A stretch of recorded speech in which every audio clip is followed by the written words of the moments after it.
My family chose my sister and disowned me at Mom's birthday party. I built a biotech empire. If you insist on coming, don't call me your father anymore. Those words hit me like a slap across the face. After years of funding my parents' lifestyle, after paying my sister's bills, after silently accepting my role as the family ATM while being treated as the family embarrassment, my father had finally shown his true colors, all because I wasn't polished enough to meet my sister's new boyfriend. What he didn't know? That boyfriend was about to become my employee, and he was about to learn who Brynlee Hayes really was. This isn't a revenge story. It's a story about finally recognizing your worth when the people who should value you most refuse to see it. The name's Brynlee Hayes. Every morning, I wake up in my Gold Coast penthouse with a view that makes Chicago tourists shell out $20 just to snap a photo. I brew La Colombe espresso in my Breville machine, jet fuel strong, no sugar, no cream, slip into my Louboutins, and walk the 6 blocks to the gleaming glass tower where my company occupies the top floors. The security guard calls me Ms. Hayes, with a respect I never got at my parents' dinner table. I'm the founder and CEO of Viatrix Therapeutics, a biotech company that's revolutionizing treatment for autoimmune diseases. Last quarter, we secured $87 million in Series C funding. We've got a team of 78 brilliant scientists and researchers. Harvard Medical School is partnering with us on clinical trials. The governor of Illinois presented me with the Innovation Award last month. But if you asked my family what I do, my dad would scratch his head and say, "Something with test tubes, I think." My mom would add, "She works too much," while my sister Mackayla would roll her eyes and change the subject to her latest promotion at the bank. That's been the story of my life. Mackayla center stage, me in the wings. Mackayla with her perfect blonde highlights and Tory Burch wardrobe. Mackayla who was homecoming queen and got a standing ovation at her college graduation when she announced she'd landed a job at Chase. Meanwhile, I was the awkward brainiac who spent Friday nights in the lab, who wore the same blazer 3 days in a row because I was too busy developing patents to care. Our family photos tell the whole story. Mackayla front and center, flanked by beaming parents, while I'm half cropped out, usually looking down at my phone because I was in the middle of answering work emails. Every Thanksgiving at Grandma's house in Lake Forest was the same script. "Mackayla, that Hermes scarf is divine on you." Or, "Mackayla, your boyfriend's a VP at Deloitte. When's the wedding?" And me? If Uncle Pete remembered I existed, he'd say, "Brynlee's still doing that science stuff? When are you getting a real job with benefits?" This while I was already making 7 figures and providing health insurance to dozens of employees. I used to think my achievements would eventually register on their radar. National Merit Scholar? A brief, "That's nice." Full ride to Stanford followed by a PhD from MIT? "That's a lot of student debt for a woman," my dad said, not understanding that fellowships covered everything.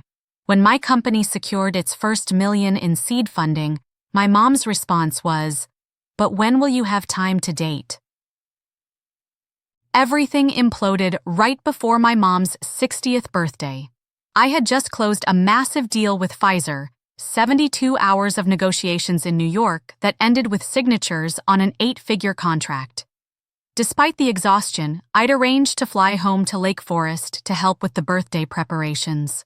I'd already hired Chicago's top pastry chef to create a custom cake, booked a string quartet, and arranged for Mom's favorite 80s singer to make a surprise appearance.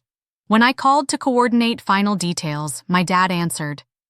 "Brynlee," he said, his voice oddly detached, like he was talking to a telemarketer, "if possible, don't come home this weekend." I almost spilled my espresso. "Dad, I've already booked everything. I've got the caterers, the entertainment." "Mackayla is bringing her new boyfriend," he interrupted.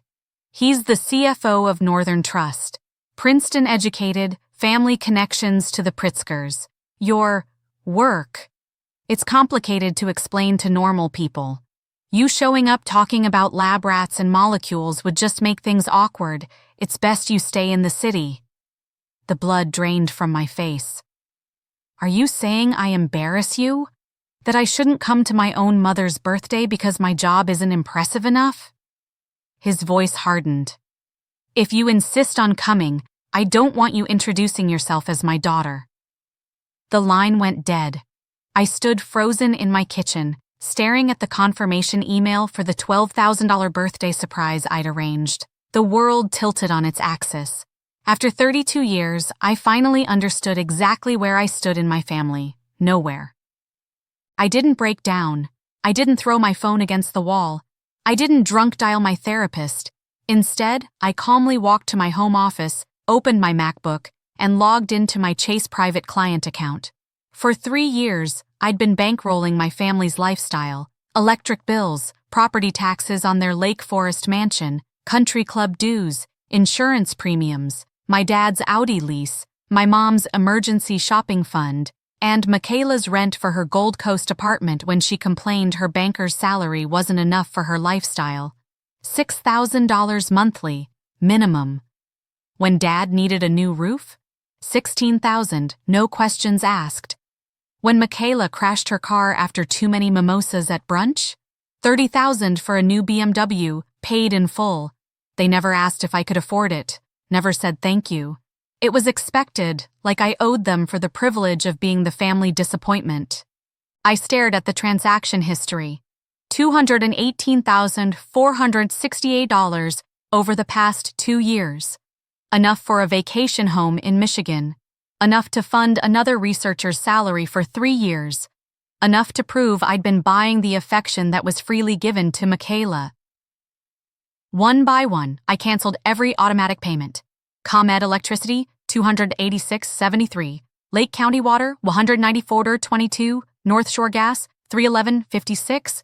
The Lake Forest Country Club, $1,250. Dad's Audi lease, $875. The family emergency account I'd been filling monthly, $3,000. Each cancellation felt like cutting a string that had been pulling me down for years. No alarms, no warnings, just the quiet click of a mouse ending decades of financial servitude. That night, for the first time since founding my company, I slept a full 8 hours. Mom's birthday arrived on a perfect June Saturday, the kind of day where Lake Michigan looks like glass and the Chicago skyline shimmers in the distance. I didn't call, didn't text, didn't post anything on Facebook. Instead, I took my paddleboard out on the lake and felt the sun on my face, wondering why it had taken me so long to prioritize my peace. At 4:38 p.m., my phone erupted with notifications.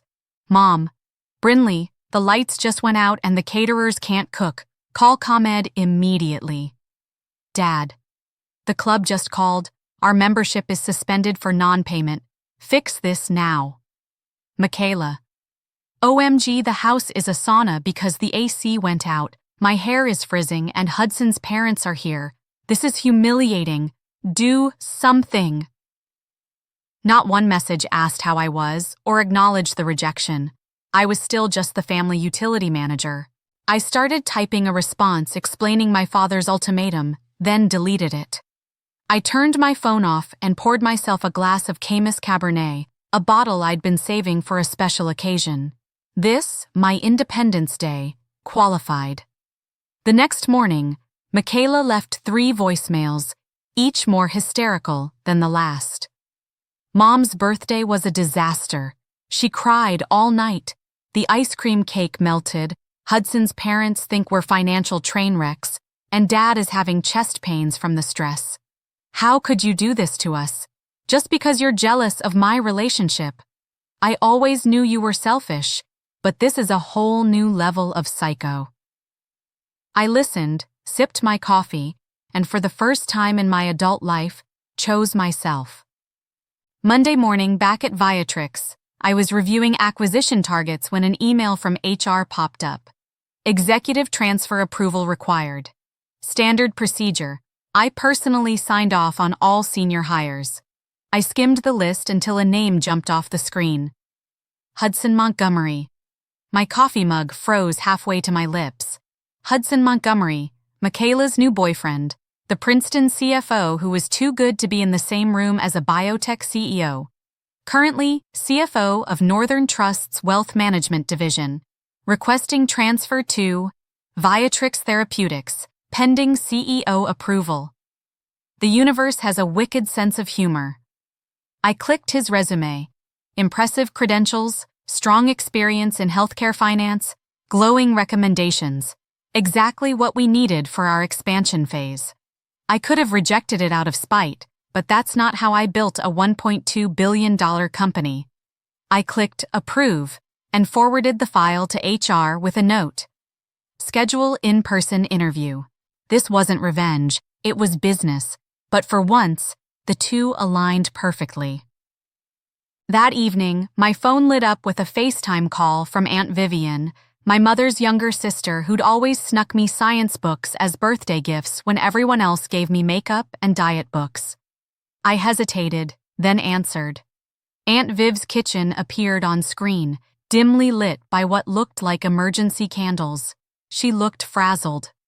"Brynlee, honey, your mom's having a meltdown. The power's been out for 2 days. Your dad can't get into the country club to use the showers, and half the Butterfield neighborhood is here witnessing this train wreck." I said nothing, just raised an eyebrow. "What happened, sweetie? You've never missed your mom's birthday. You're always the one who handles everything." I took a deep breath. Dad told me not to come. Said if I insisted on attending, I shouldn't call him my father anymore. Apparently, my job is too complicated to explain to Mackayla's boyfriend and his Pritzker-adjacent family. Aunt Viv's eyes widened. In the background, I could hear my mother wailing, "She's just being dramatic as usual. No daughter would be this cruel." Then my father's voice, sharp with panic. "Mackayla, get Hudson and his parents into the den where it's cooler." Christ, what a nightmare. I can't believe she'd pull this stunt today of all days. Suddenly, a man in a tailored suit appeared behind Aunt Viv, peering at the screen. His expression shifted from confusion to shock. "Dr. Hayes? Brynlee Hayes?" I nodded, maintaining professional composure. "Mr. Montgomery, You're Viatrix Therapeutics. I just accepted your job offer this morning." A beat of perfect silence fell over the chaotic room. Then Hudson turned to the group, his voice carrying clearly through the phone. "She's Brynlee Hayes, my new boss, the CEO who just acquired Revian Pharmaceuticals for $600 million. She's on the cover of Forbes this month." I could hear gasps, saw Mackayla's mascara-streaked face appear in the frame, mouth agape. "Hope your evening improves," I said calmly, then ended the call. I set my phone down and walked to my balcony. 40 floors up, Chicago spread before me like a glittering circuit board, each light a connection in a vast network. I felt detached from the chaos I'd just witnessed, not victorious, just finally free from pretending. When my phone chimed with an email, I almost ignored it, but the subject line caught my attention. "Apology and clarification. Hudson Montgomery. Dr. Hayes, I'm writing to express my sincere apologies for the awkward situation this evening. I had no idea of your connection to the family that was hosting me. While I've accepted the position at Viatrix based on the company's groundbreaking work in immunotherapy, I feel I should disclose that I've ended my relationship with Mackayla Hayes effective immediately. The disparity between how your achievements were characterized to me and reality is concerning, to say the least. I look forward to working under your leadership, assuming this personal complication doesn't affect my standing with the company." I smiled slightly and replied, "Mr. Montgomery, your personal relationships are your business. Your professional qualifications earned you the position. I look forward to seeing you at orientation on Monday." The next day, as I was reviewing clinical trial data, my phone exploded with texts from Mackayla. "How could you? You knew Hudson was interviewing at your company and you didn't tell me. He dumped me because of you. He says he can't be with someone who misrepresented her own sister. What lies did you tell him? Answer me. You've ruined everything. Mom is hysterical and Dad had to take a Xanax." After an hour of increasingly desperate messages, I finally responded. Hudson made his own decisions based on what he observed. I didn't have to say a word.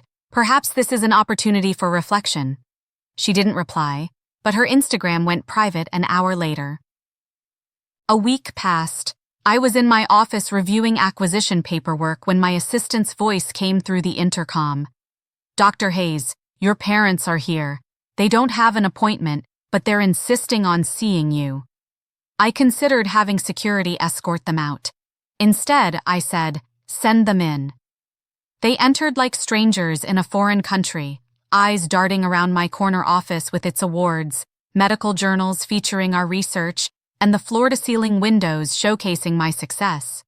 Mom wore her pearls and Chanel suit, her power outfit for country club board meetings. Dad had on his Brooks Brothers blazer with the golden buttons, his uniform for impressing clients. Brynlee, Mom started, her voice wobbling slightly. This has gone far enough. The utilities are still off, the club won't let your father in to golf, and we had to cancel our Nantucket trip because the credit card was declined. Dad cleared his throat. I may have spoken hastily about your attendance at your mother's birthday. It was a stressful time. This wasn't an apology. It was barely an acknowledgement. Mom placed a Tiffany gift bag on my desk, the universal white flag of upper-middle-class warfare.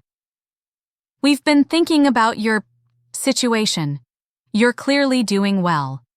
She gestured vaguely at my office. Hudson explained everything about your company. Very impressive, really. I waited, knowing there was more. Dad pulled out his phone and opened a spreadsheet. Always the insurance executive, even in emotional blackmail. We've calculated our monthly expenses. $4,500 would cover everything, including the balance Mackayla still owes on her apartment renovation. It's a reasonable amount given your resources. I leaned back in my chair. And what would Mackayla contribute? My parents exchanged glances. Mom sighed dramatically. She's devastated over Hudson, had to take medical leave from work. The poor thing can barely get out of bed. We can't possibly ask her for money right now. I nodded slowly, a lifetime of patterns crystallizing before me. If Mackayla agrees to contribute $1,500 monthly, I'll consider helping, with a formal contract stipulating that the Lake Forest house passes to me upon your deaths. The temperature in the room dropped 20 degrees. A contract? Dad's face flushed crimson. For helping your own parents? After all we sacrificed for you? Sacrificed? I repeated, my voice level. I paid $218 and $468 to this family over the past 2 years. Not one thank you, not one acknowledgement. Just constant reminders that Mackayla needed support because her banker's salary wasn't enough for her lifestyle, while my CEO compensation package was treated like the family emergency fund. We raised you. Dad's fist hit my desk. Put a roof over your head, paid for your braces. And I'm grateful for that, I replied. But parenthood isn't an investment strategy. You don't get dividends for doing the bare minimum. Mom started crying, perfectly timed tears that never smudged her long comb mascara. How can you be so cruel, so cold? This isn't how we raised you. I met her gaze steadily. You're right. This isn't how you raised me. This is how I raised myself, after years of being told I wasn't enough. After my parents left, storming out when I wouldn't budge on my terms, they launched a smear campaign within our extended family. According to Aunt Viv, they told everyone I'd changed, that success had gone to my head, that I'd abandoned the family that made me who I am. I didn't defend myself. The truth doesn't need defense. I focused on what I'd built. Viatrix expanded to Europe. Our stock split twice. I testified before Congress about medical innovation. The University of Chicago gave me an honorary doctorate. And through it all, I breathed easier, knowing I was no longer financing the people who couldn't be bothered to understand what I did for a living. Hudson Montgomery proved to be an exceptional CFO. We maintained a strictly professional relationship, never discussing my sister or parents. That mutual respect, the unspoken agreement to judge each other solely on merit, was something my family had never offered. I cut the invisible strings they'd used to control me. I deleted the family group chat, stopped checking Mackayla's Instagram, removed myself from the Lake Forest gossip pipeline. When Christmas came, I took my executive team to Bali instead of suffering through another holiday where I'd be asked to carve the turkey but not contribute to the conversation. The constant gnawing guilt I'd carried for years, that I wasn't doing enough, giving enough, being enough, faded like an old scar. In its place grew something stronger, the certainty that I deserved more than conditional acceptance. On the anniversary of my mother's disastrous birthday, I found myself at a small cafe in Lincoln Park. The barista had just handed me my oat milk latte when I spotted a wooden sign behind the counter. Family isn't who you're born to, it's who you die for. I sat by the window, watching young professionals hurry past, and reflected on my journey. There was a time when I believed that with enough success, enough financial support, enough silent acceptance of being overlooked, my family would finally see me, really see me, and be proud. But I've learned that people who require you to dim your light will never appreciate your brightness. They'll take your success as a personal affront, your boundaries as an attack, your self-respect as betrayal. When my phone buzzed with a text from my new board chair celebrating our latest FDA approval, I realized I'd created something my birth family never could. A circle of people who valued me for exactly who I am. If someone asked me, "Brynlee, do you regret cutting off your parents financially when they needed you?" I'd answer honestly, I regret not doing it sooner. Because real family, whether blood or chosen, sees you completely and loves you anyway. They celebrate your victories without feeling threatened. They support you without keeping score. My story might sound harsh to those raised in healthy families. In American culture, we're taught that family obligations trump all else, that we should forgive infinitely, that especially as women, we should be the caretakers regardless of how we're treated. But there's another American value that saved me: self-determination. The belief that we can create our own destiny, forge our own path, write our own story. I didn't choose the family I was born into, but I absolutely chose the family I created. Colleagues who respect me, friends who celebrate me, mentees who value my guidance, and yes, even a rescue bulldog named Einstein who thinks I'm the greatest human alive when I come home each night. What about you? Have you ever had to choose between family expectations and self-respect? Did you feel guilty setting boundaries, or did it set you free? Share your story in the comments. Sometimes knowing you're not alone is the first step to breaking patterns that no longer serve you. And if you've ever felt like the outsider in your own family, know this: you can build a life where you're the main character, not the footnote. Where your worth isn't measured by what you provide, but by who you are. Where you don't have to dim your light to make others comfortable. That's not selfishness, that's self-preservation. And sometimes, it's the most loving choice you can make, for yourself and for the people who truly deserve a place in your story.